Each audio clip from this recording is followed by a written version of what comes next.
Dystopia volume 1. La malédiction de la broche d'or par Obsidian Melodia. Dans la pâleur d'une époque oubliée, repose un village imprégné de mélancolie.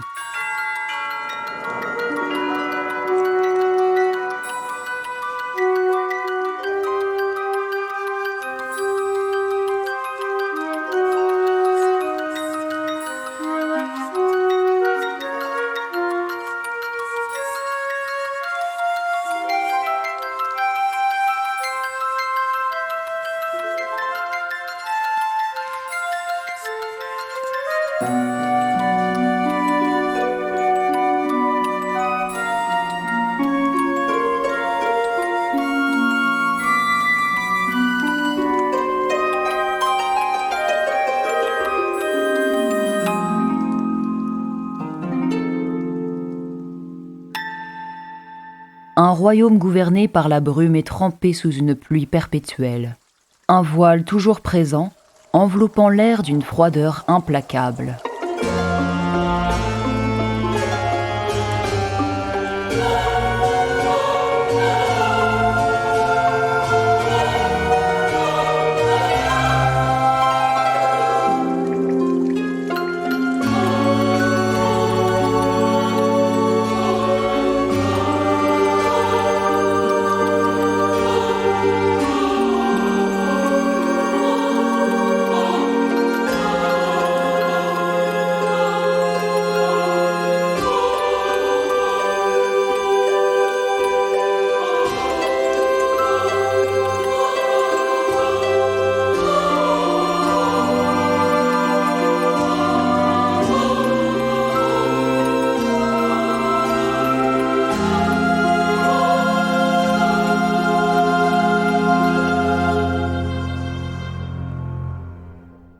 Dans ce village sombre, Obédia préside en tant que figure plongée dans le mystère.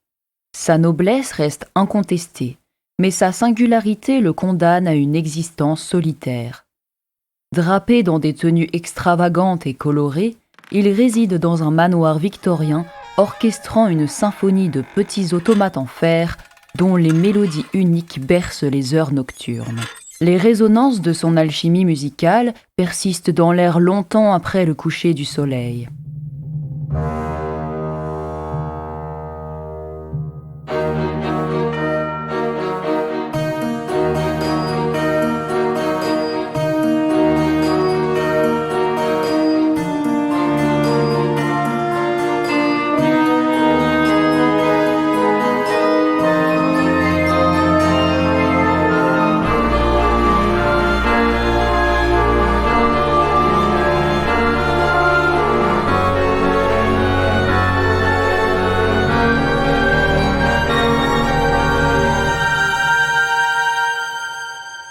Obédia, homme au cœur bon, perpétuellement paré d'un sourire chaleureux, porte en lui l'âme d'un doux maestro qui trouve réconfort dans la danse rythmée de l'escrime.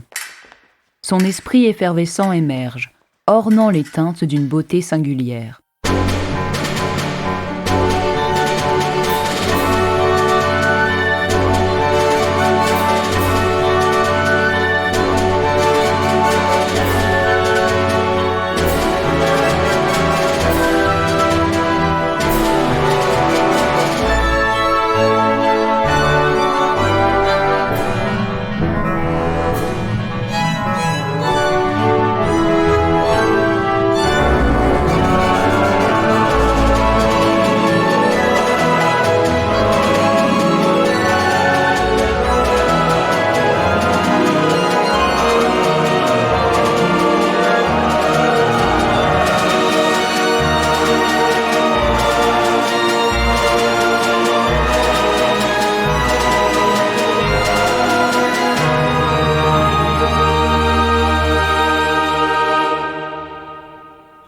Au cœur du village, Père Mélia apparaît comme un joyau précieux dans la nuit. Ses boucles d'or encadrent un visage d'innocence céleste. Un sourire doux et persistant défie les ombres sinistres, tel un phare mystique dans la nuit.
Derrière cette façade lumineuse se cache une tragédie déchirante. Les échos lointains d'une guerre impitoyable ont dérobé ses parents, laissant son cœur orphelin dans la solitude.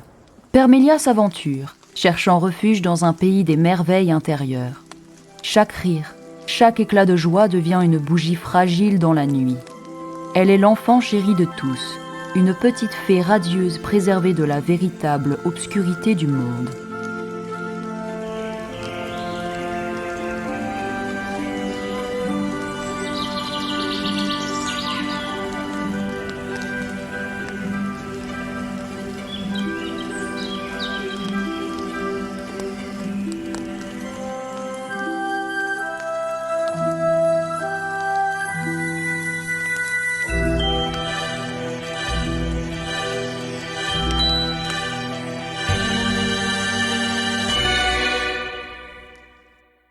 Parée d'une broche en or, Permélia exhibe avec fierté cet emblème chéri, héritage de l'amour infini de son défunt père et porteur de la noblesse ancestrale de sa lignée. Cependant, cette parure lumineuse, délicatement ancrée près de son cœur pur, émerge comme un présage sinistre, révélant la discordance qui déchire le tissu même du village. La broche d'or, dont la valeur semble échapper à toute estimation, se métamorphose en le catalyseur de deux visions. Pour certains, elle constitue le gardien tangible d'un héritage qu'il est crucial de préserver. D'autres y voient la lueur d'une richesse potentielle capable de raviver la gloire passée d'un village puissant. Ainsi, ce bijou devient la source de conflits, de dissensions idéologiques qui ravagent les liens humains. L'éclat d'or, qui orne Permélia, devient une lueur ambivalente, exposant les différences insurmontables qui persistent au sein de ce village tourmenté, comme une toile tissée par le destin lui-même. Un jour, telle une tempête se formant à l'horizon, la broche d'or, symbole de l'envie, disparaît. Alors que la broche effectue son acte de disparition, la suspicion commence à s'insinuer dans le cœur des villageois, se focalisant sur l'étrange et marginal Obédia. Une flamme de méfiance, alimentée par des années de doutes latents, se ravive, signe de trahison et de tromperie. Aveuglés par le doute, les villageois lancent des regards accusateurs à Obédia, dont les manières excentriques en font une cible évidente dans leur monde d'uniformité. Les chuchotements de blâme se transforment en un cri retentissant de condamnation. Animés par l'envie et la peur, la poursuite d'Obédia commence. Leur jugement guidé par la broche disparue et le besoin d'attribuer la faute. Ce qui était autrefois une communauté d'amis et de voisins se transforme en une foule en furie exigeant justice. Comme des ombres, ils commencent à le suivre quand la nuit tombe, leur chuchotement accusateur se mêlant au silence étrange.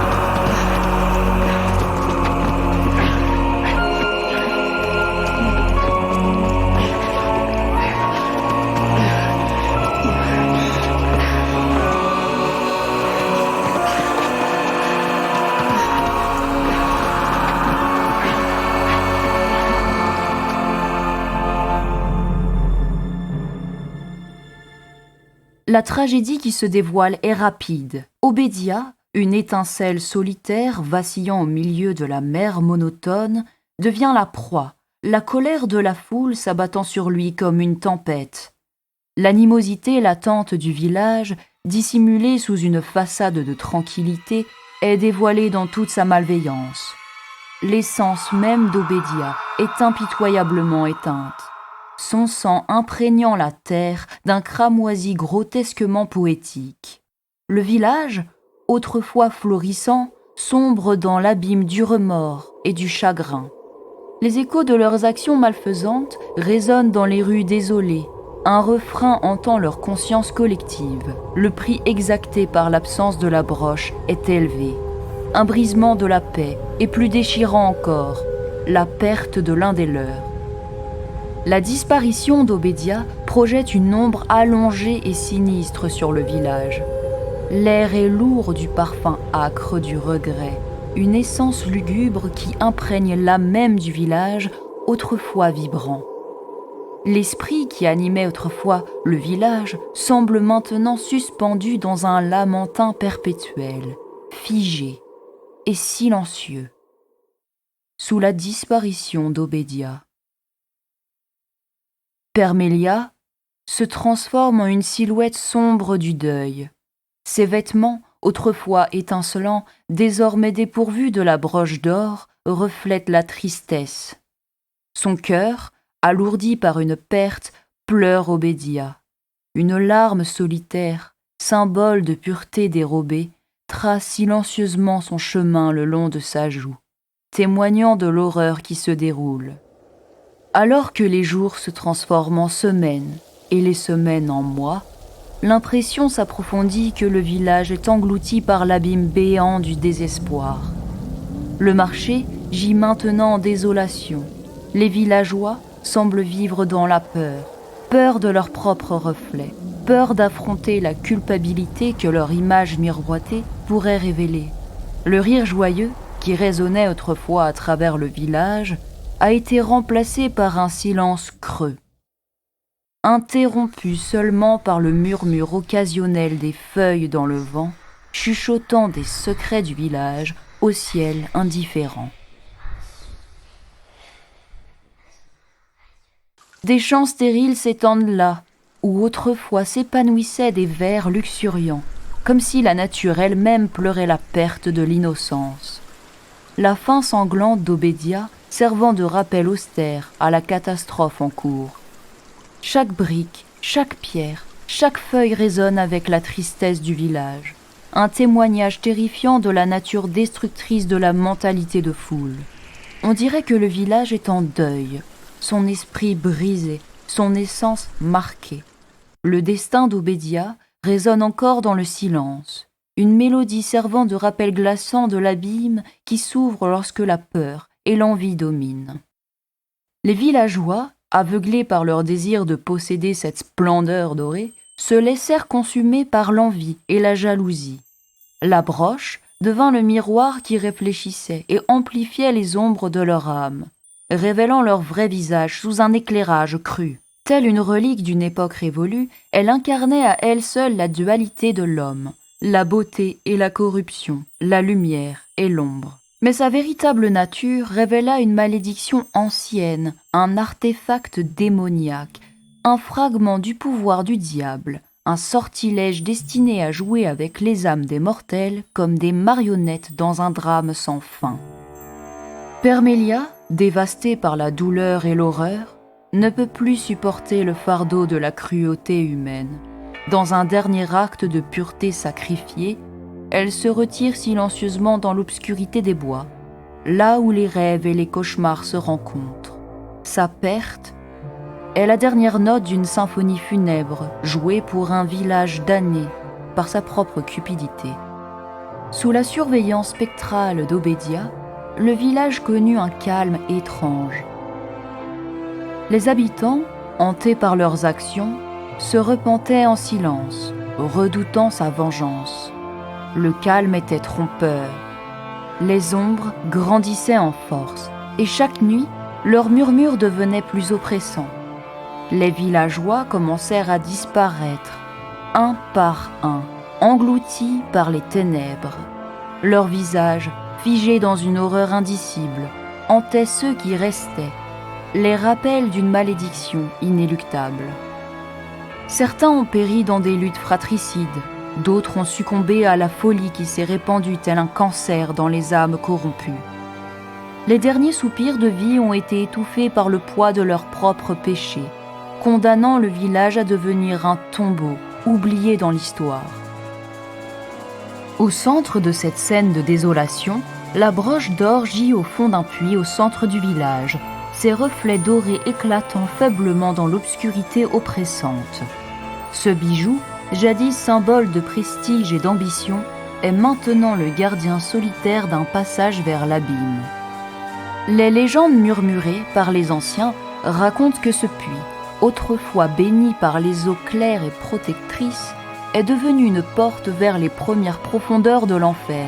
Les derniers soupirs du village se mêlent au silence du puits, où repose non dérobée, mais égarée, la broche d'or. Ainsi s'achève cette histoire où la vérité, enterrée sous des jugements précipités, hante éternellement les ruelles du village, désormais complètement désertes.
Ce conte vous a été conté par Orlane Duret, avec des musiques originales composées par mes soins.